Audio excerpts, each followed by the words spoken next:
Hello दोस्तों, कैसे हैं सब। मेरा नाम है हिमांशु और मैं स्वागत करता हूं आप सबका आपके अपने चैनल कॉमिक वर्ल्ड पर। तो चलिए दोस्तों, शुरू करते हैं। राज कॉमिक्स में इंस्पेक्टर स्टील सीरीज की अगली कॉमिक्स, दिमाग नहीं मरेगा।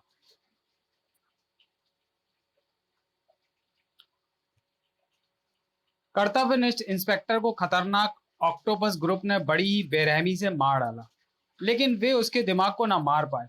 उसी दिमाग को लेकर उसके दोस्त डॉक्टर अनीस ने बनाया फर्ज और कानून का वह रखवाला, जो कहलाया इंस्पेक्टर स्टील। संजय गुप्ता पेश करते हैं दिमाग नहीं मरेगा। लेखक हनीफ अजहर, कैलीग्राफी TR आजाद, चित्रांकन नरेश कुमार, स्याहीकार जसवंत सिंह और संपादक मनीष गुप्ता। राजनगर स्थित research institute of viral control नामक लैब विश्व की सबसे भयंकर बीमारी वेरियोला यानी चेचक के खतरनाक वायरसों को इस लैब में सुरक्षित रखने का क्या औचित्य है। ये बात हम भी समझ चुके हैं, इसलिए विश्व स्वास्थ्य संगठन के सुझाव पर इन वायरसों के भंडार को जल्दी ही नष्ट करने का निर्णय ले लिया गया है। इससे पहले ही कोई इन्हें ले उड़ा तो इन्हें अत्यधिक कड़ी सुरक्षा में रखा गया है।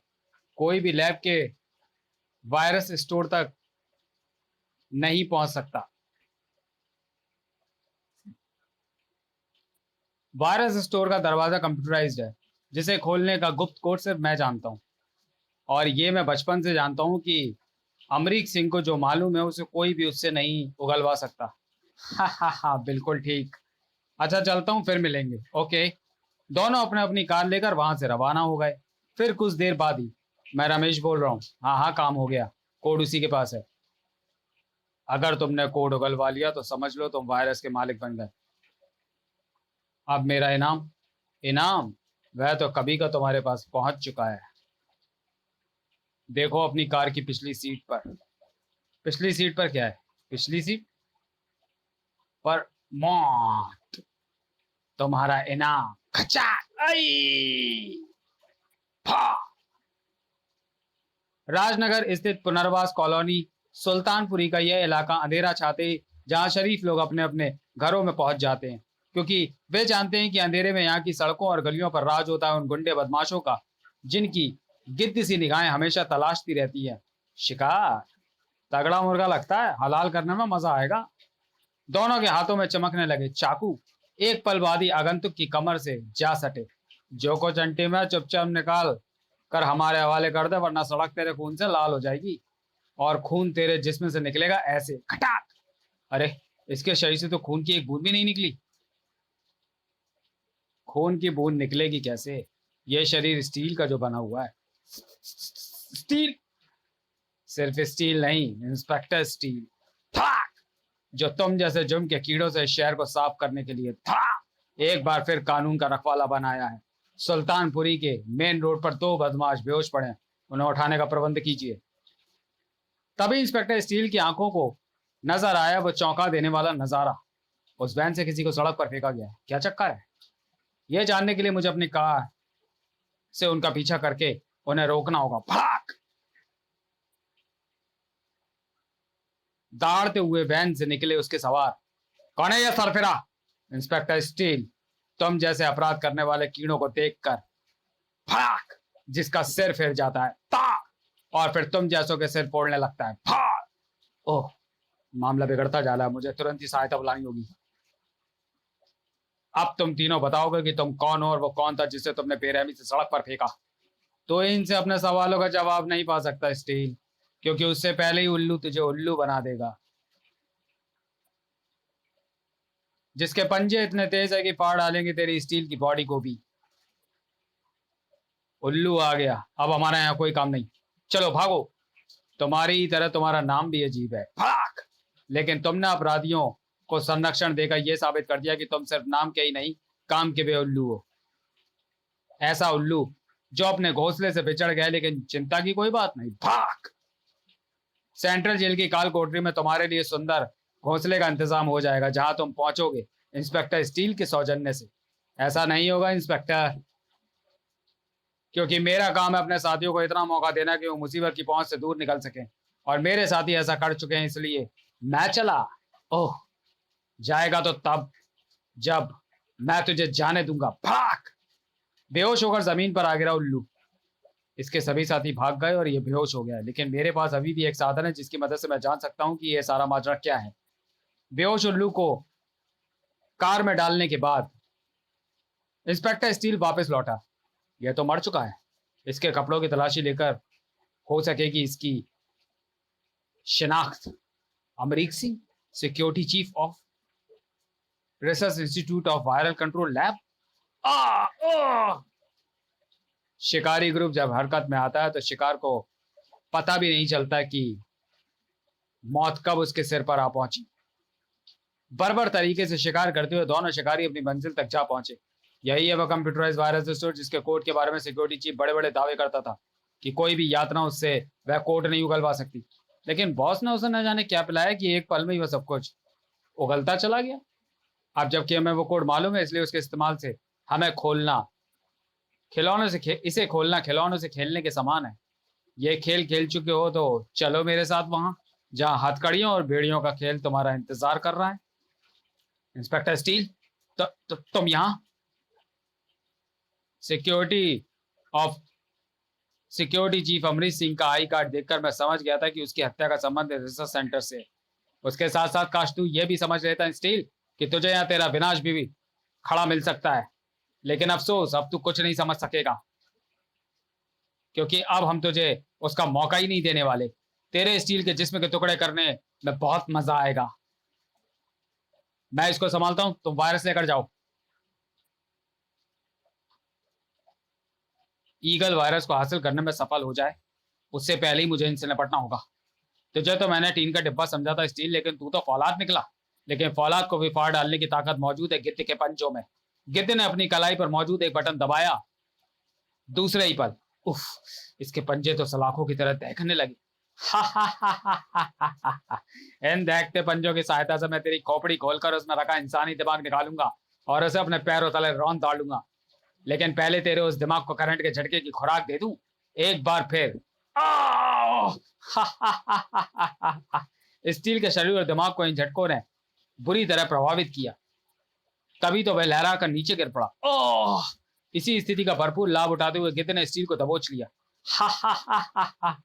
अब मैं तेरा दिमाग निकालकर तेरा किस्सा खत्म करूंगा इंस्पेक्टर स्टील। स्टील के विनाश का पैगाम लेकर उसकी खोपड़ी की तरफ बढ़ गए गिद्ध के दहकते पंजे, और स्टील को इसकी खबर भी ना थी। जबकि ठीक उसी समय लैब के अंदर पा लिया मैंने, चेचक के वायरस को पा लिया। हिंदुस्तान में इस महामारी को फैलने से अब कोई नहीं रोक सकेगा।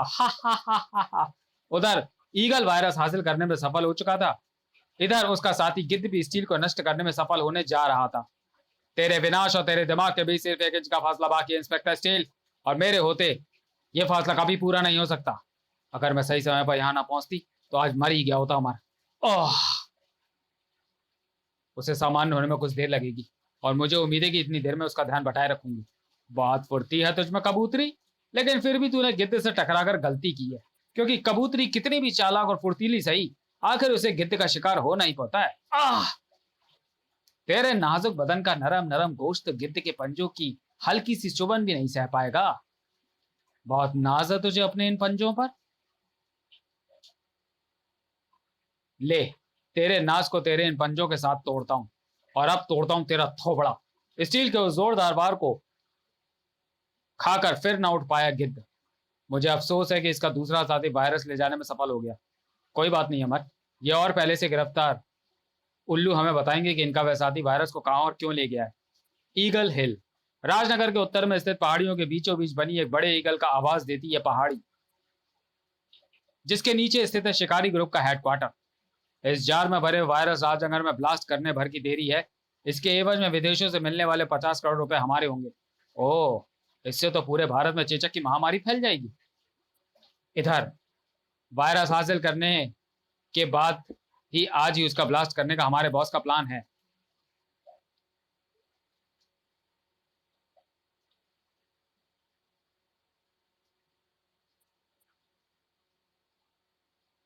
कहां से होगा वायरस बम का वह ब्लास्ट? उल्लू के मुंह से जल्दी ही फूटा।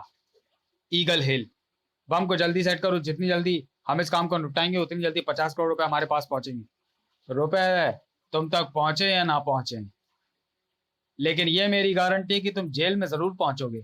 तो तुम दोनों यहाँ कैसे? तुम्हारे साथियों की जुबान खुलवाकर अपने हेलीकॉप्टर की मदद से, और थोड़ी देर में पुलिस फोर्स भी यहाँ पर आ जाएगी। Very good. लेकिन यहाँ आकर ये मत सोचना कि ये शिकारी तुम्हें यहाँ से बचकर निकल जाने देंगे। ये सब तुम्हें मिटा कर रख देंगे। कानून की रक्षा के लिए जो अपने सिर पर कफन बांधकर निकलते हैं वे अंजाम की नहीं अपने फर्ज की सोचते हैं, और फर्ज को निभाने वाले मिटते नहीं बल्कि मिटाते हैं। थाक! तुम जैसे कानून और मानवता के दुश्मनों को था।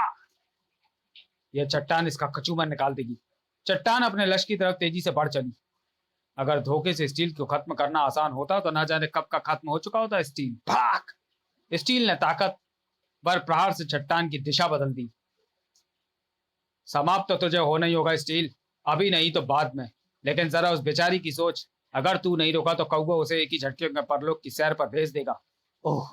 सलमा की स्थिति ने रोक दी इंस्पेक्टर स्टील के हाथ, और फिर आखिर तू फंसी गया मेरे पंजों में। अब तेरे दिमाग की मौत ही तुझे इन पंजों से निकाल पाएगी जल्द ही।